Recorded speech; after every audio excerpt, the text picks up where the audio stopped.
Well, good morning, everyone. It's actually Sunday, and it's the 24th of August for us.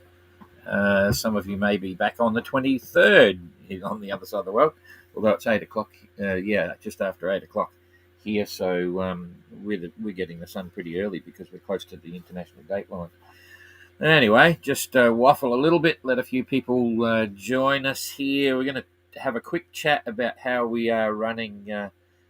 Thanks, Jonathan. Running the crisis management planning of the MGR. It's a big deal, and I've been involved with crisis management for a long, long time. Not just in my personal life, not quite, but in all the events that we've been doing and all the adventures that I do as well. You know, we always had crisis management plans, and this one on the MGR is running a little bit differently than what we've done in the past, and there's a reason for that. Because, as you all know, the MGR is quite unique. Goes for a long period of time, and we don't have a big team running the race. You know, effectively, it's just Jane and I. And Rob's on the side doing digital, but he's working on GGR and OGR stuff now. And if you haven't seen that, we're putting out half-hour documentaries on each of the entrants in the 2022 GGR, which is quite interesting. So anyway, so he's busy with that and the OGR as well. And Georgie is our manager, but she's mainly GGR and OGR. So she's working part-time with us at the moment. And they've got their own adventure going on with her partner, going to row halfway around the world. So she's running her crisis management plan. And strangely enough, because of the activities we do, particularly with, I've never had to, touch wood, never had to move into crisis management. Oh no, well that's not quite right. I have in one of ours. We had a boat called Spirit of Sydney, a 60-footer, and at the time I had a little ship, Sir Hubert Wilkins, and I sent Spirit of Sydney into the ice down to Antarctica, and they got trapped in the ice. Had two rudders on the back, broke off 1.5 rudders, punched 5 holes in the hull. We're getting squeezed in between pack ice and an iceberg, and it was a major crisis. But that's another story. We got them out of it. Didn't have to do any, anyway. I don't want to go into it, but it was a great story, and they all got out. But it was, basically we had very, very good crisis management planning and preparation and execution, so it saved a lot of hassle. Anyway, I digress a bit, but it's interesting. You're probably interested to see how we do it and what we do to look after the safety of the entrants when they're out there.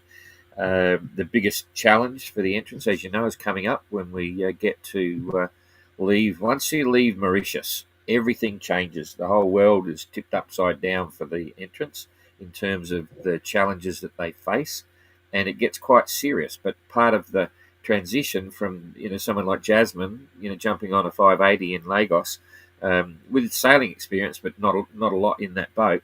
Now she's quite experienced in the boat, gone through a lot of different issues. And by the time she gets to Mauritius, she'll be well capable and able to, face that new challenge. So, but crisis management comes to the fore, and that's what we're going to explain.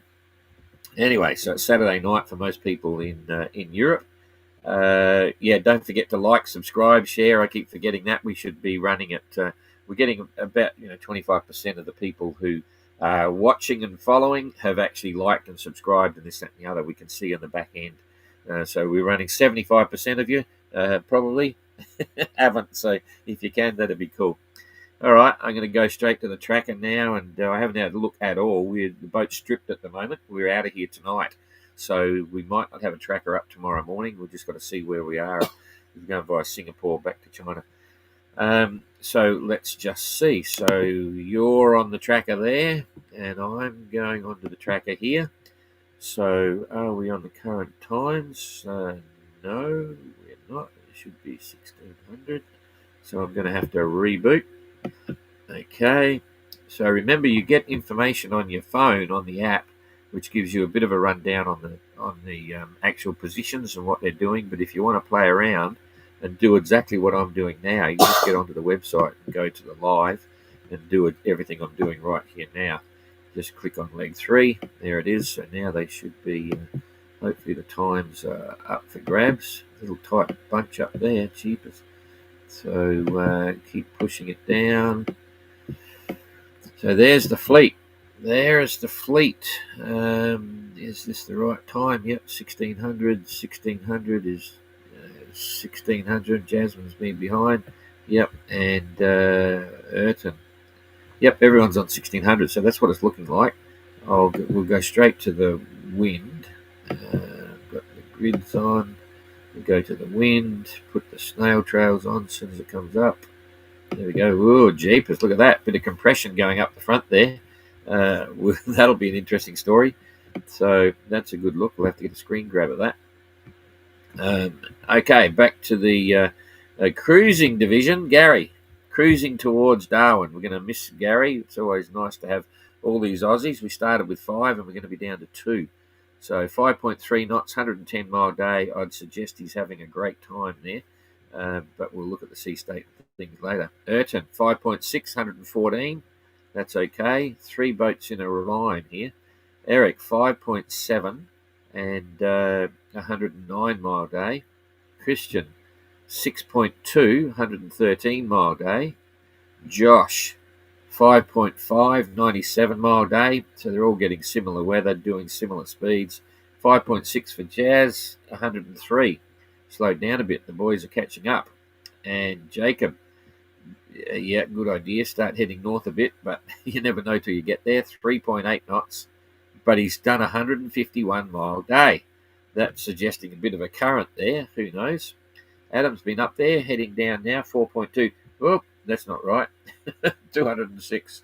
Could it be? Nah, couldn't be. No matter what the current's doing. Maybe wrong. We'll have a look in a sec. Yeah, that's an average speed of like 8 knots or something.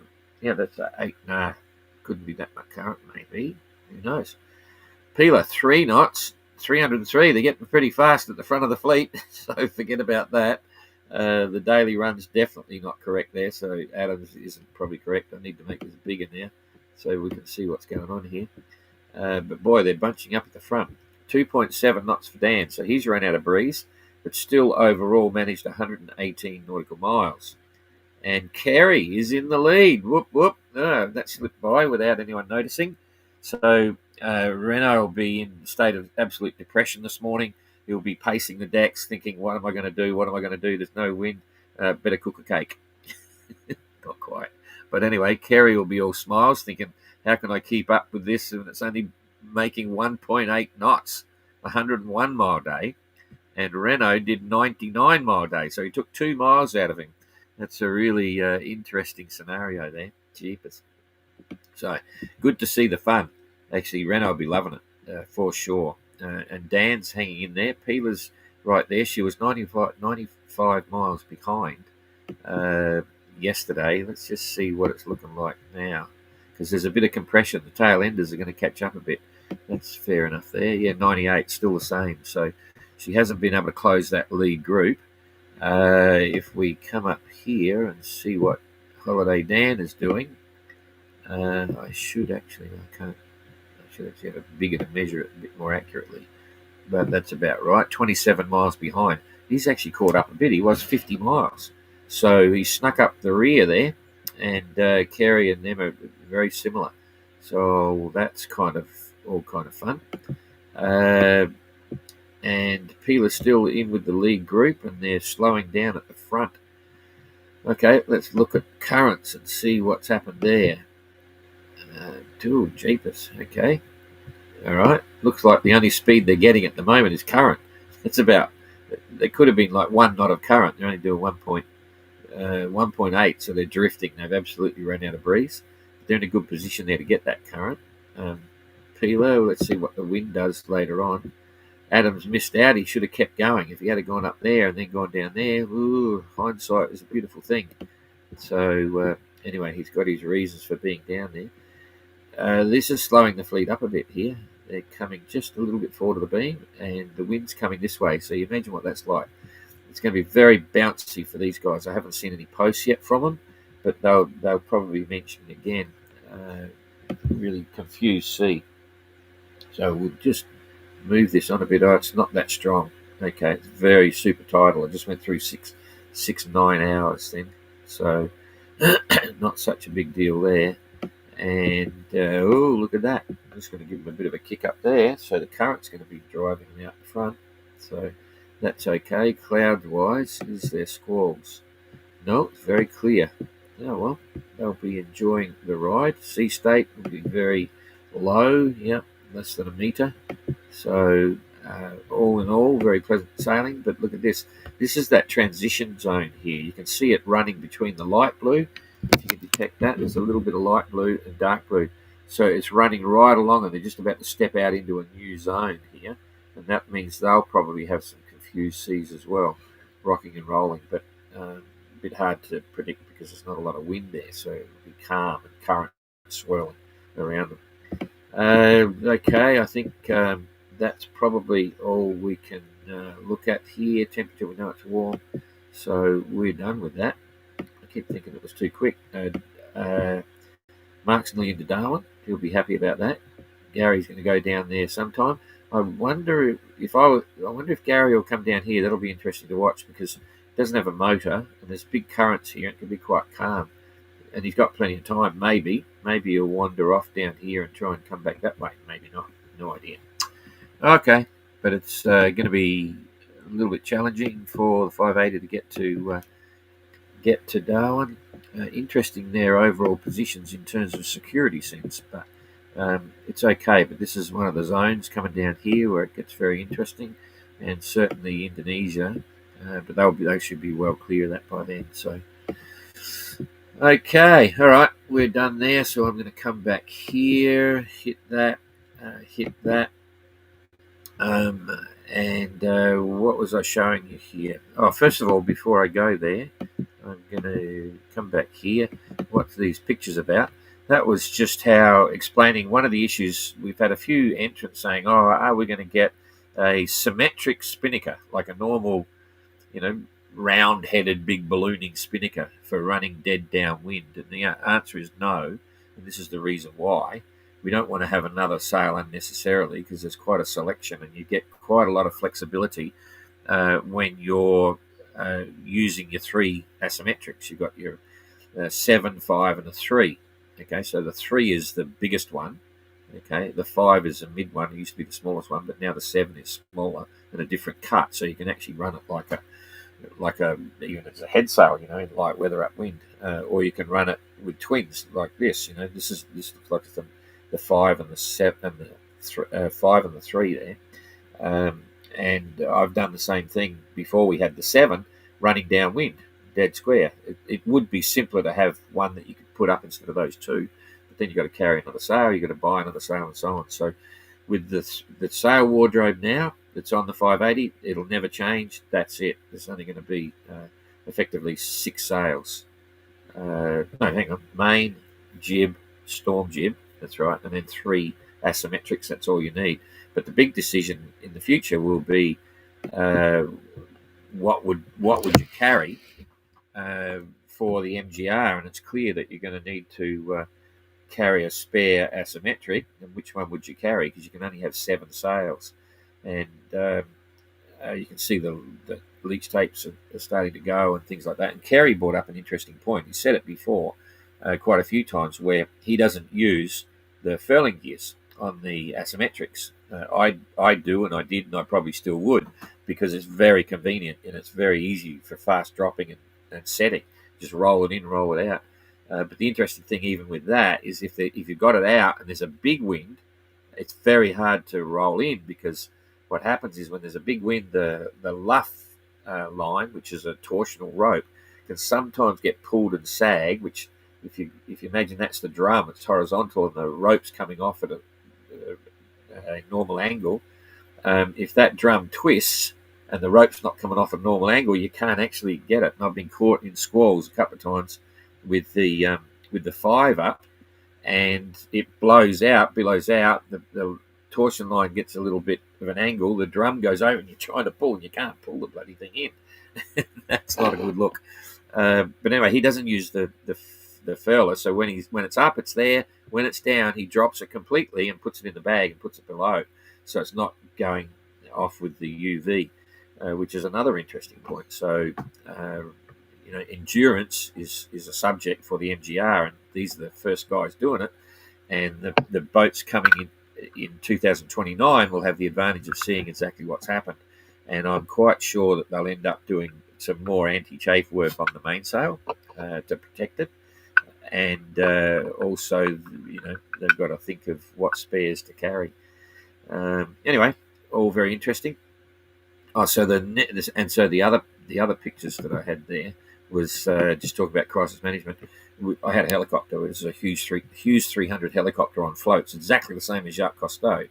And we flew it off our ship in Antarctica and we did some crazy flying. I've got to tell you, the crisis management planning when we were doing that was absolutely nuts. It was intense. Even landing and taking off the helipad, it was, fire teams ready to go, all that sort of stuff, and blah, blah, blah, blah. So that was a lot of crisis management. Then in the BOC, this is in 1990, this is in my boat Buttercup, the organisers take over the crisis management to a degree because I'm the participant, but at the same time, we had our own little internal thing that we were working at the time. That's the boat. It was a 50-footer, and I came second in class and all that sort of stuff, so it was a lot of fun. And I also flew this gyrocopter around Australia. It was the world first flight. So I took off with a couple of other guys, the manufacturer of these machines, but they gave up part way. We got separated. They gave for a separate, different reason, and they pushed really hard, and they got caught in rain, and they eroded the leading edge of their prop, and really just said it was too hard and gave up. And I just toodaloo and kept going, and went right around Australia. It was fantastic. Gyrocopters, best flying machine in the world. Anyway, I digress. Enough of that. So here's our safety book.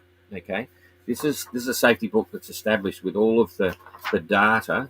I won't show you, but we've got all the phone numbers in here of the satellite phone numbers of all the boats. So you don't have that, and then each of the boats has a safety sheet.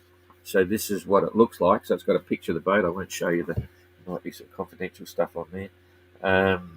Anyway, it's got a whole list there, of information: skipper, nationality, date of birth, gender, the safety manager, who is their manager. Each entrant has a manager, and they're the first point of contact in all the EPIRBs and PLBs and so on, not us as the organiser. This is where it's different than the GGR and OGR. It's got their race number, picture of the boat so you can see it from the air and everything, registration numbers, colours, and then it goes into the Iridium phone numbers, the radio call sign, the MMSI number, the EPIRB hex codes, so that and so on, next to kin details, and so it goes. And so we issued this whole book. There's one whole page for every boat in the race, right, to all of the rescue coordination centres around the course, around the world, as they're going into it. The lead into this also explains exactly what personal training the skippers have done, the amount of safety equipment that's on board, everything from life buoys to first aid kits and so on. So the rescue coordination centre's got a full package, and we confirm with them when we talk to them as well, not just send the book and say there it is, but we confirm all the numbers are correct, and then we do the managers are the first ones that would take a call if there was ever a problem with a PLB or an EPIRB. The managers would get the call. The rescue coordination centres know us because we've been around the world a few times, and they know how we are involved with the organisation, but they also know that the managers are the primary contact. Then the managers, not only have we trained them on various aspects, we've actually made them very aware that we're available 24 hours a day and they can call us immediately. We brief them on how to manage media, not that they would by themselves. We'd pick up on that, but if there's something going on, the media just pounce on you if they can. And then also how to write situation reports. We call it sit reps in what I call military speak. They're a set format. They've got a brief, like a draft, of how to put date, time, everyone's numbered, and keep it brief and only talk facts and all these sorts of issues. So we train them on various things. And they've also got a document, a book. I've got a copy here. I've got it somewhere on the seat. But it's a crisis management plan for each of them. They all have that book. We know how it works because we evolved that book, and it sets the scene for what they should do at different times. And we have different codes. If the entrant has to contact the manager every day with a short text message, that's enough, but every day. If they miss a day and they get to the second day, that's not a good look. So if they haven't heard from them by the second day, it triggers an action. And the first thing that happens is they've got to tell us straight away that they haven't heard for two days. But then we then send messages to them and try and get responses. And after a number of hours and hours, and there's other different things that happen. So it's a manual on what they have to do. So they don't have to think; they just follow the manual, and that keeps everything moving smoothly. That's probably the essence of it. The boats don't have their sat phones on all the time, but what they do is they have their tracker on 24 hours a day. So if we need to contact them, we can send them a message on their YB3. An alarm goes off, and it might say, "Turn your phone on and ring the office or ring the manager or whatever."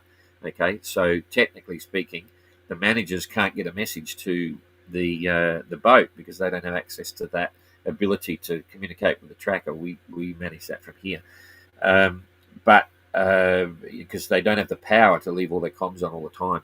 So it's well organised. We run training exercises. We've had, I think, 2 crisis management exercises where all the managers are on standby. We said, be at home, be ready, or whatever it is, because we're going to run an exercise. They don't know what it is, but we give them a date and time, so at least they're ready for it.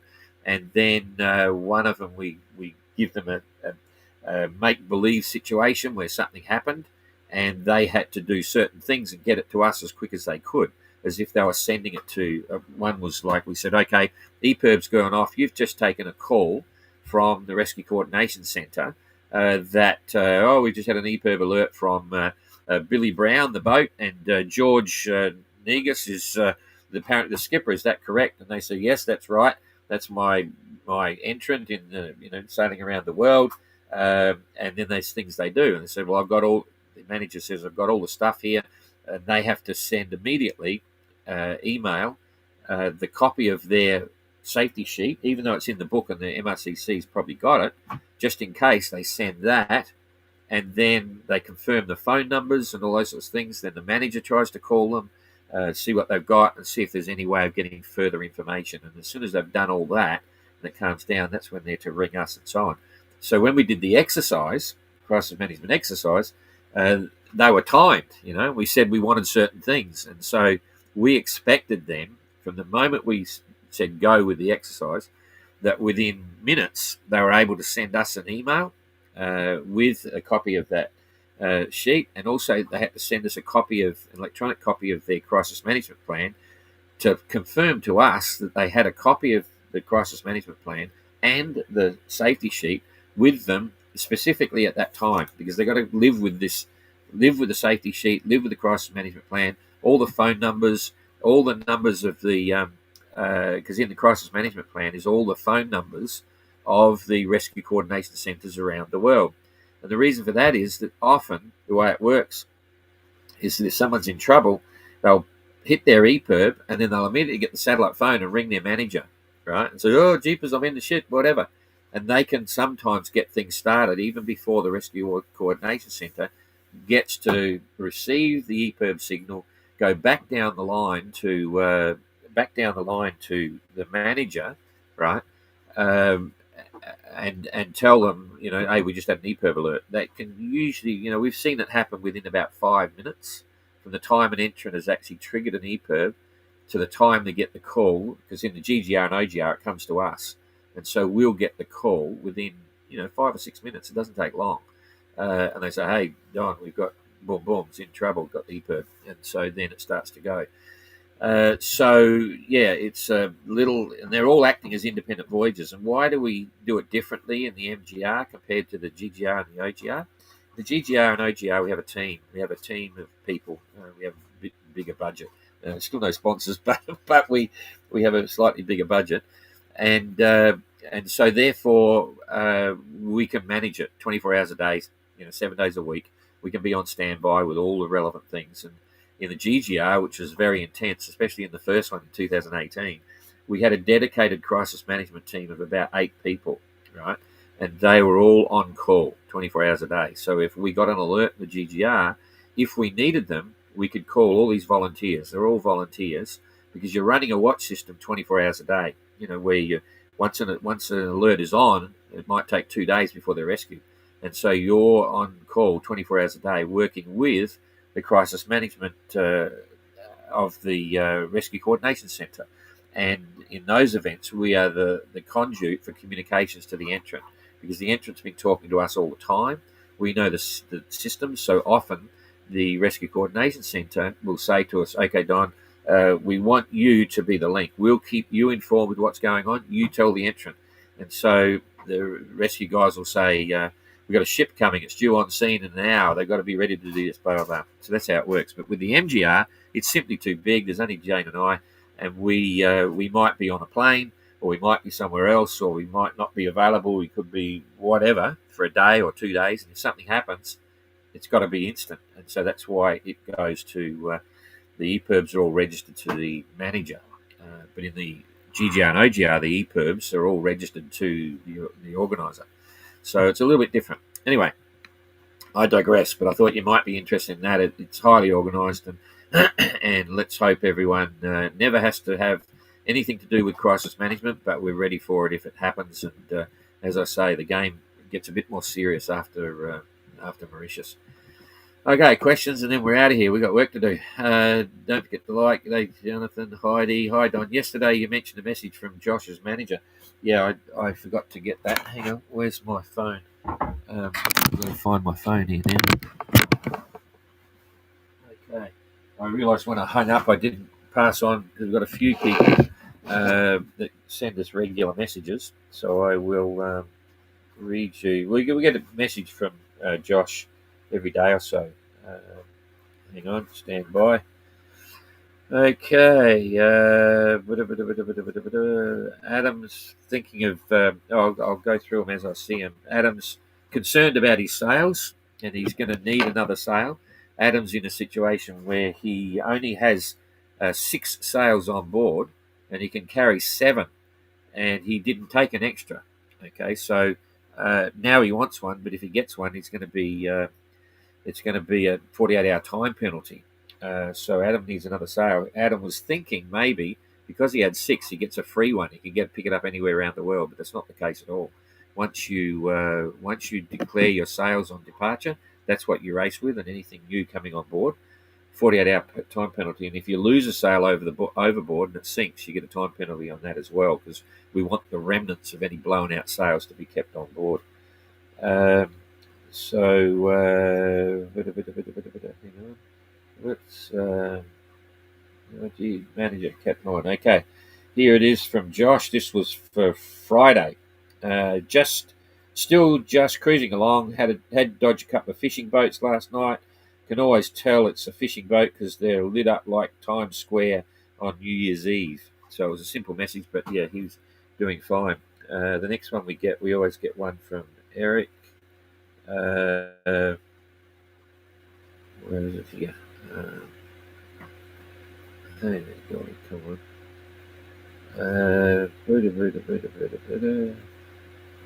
Adam. I've got too many messages on here in the last day. Sorry about this. Crikey, I can't find it. I'm going to give up in a minute. No, can't find it. Sorry. No, I've lost it here somewhere in the system. No, I'll bring it later. But Eric is doing fine, so that's all good. And okay, Eric. G'day, Don. The safety feature is operating, but seems weird. Hope all are safe. Yes. So do I. It'll be. They're doing really well though at the moment. Pila needs to go for Curran if she's watching this. Yep, Curran always helps. Rathlan's Jonathan Lewis is quite right about Captain Pila. Yep, for sure.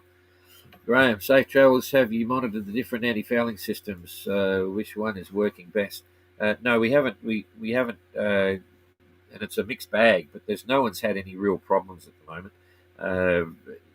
Christian's got the silicon one. We did an interview on that. We'll have to cut that. It's not time relevant to the race. We can run it any time, but we did an interview with Christian about his silicon anti-fouling, which is very interesting, and I reckon it might be relevant for the Golden Globe race. But whether any of those sailors pick up on it or not, I'm not sure. Okay, that's it. It's nearly half an hour already, but it's Sunday, so thanks for following. We may not be up tomorrow, so we'll see what happens, and then hopefully we'll be up the next day in China. I'm there for a week and then head straight back to France. So we've got some things to do there. Okay, I'll see you in the next day or so. See you later.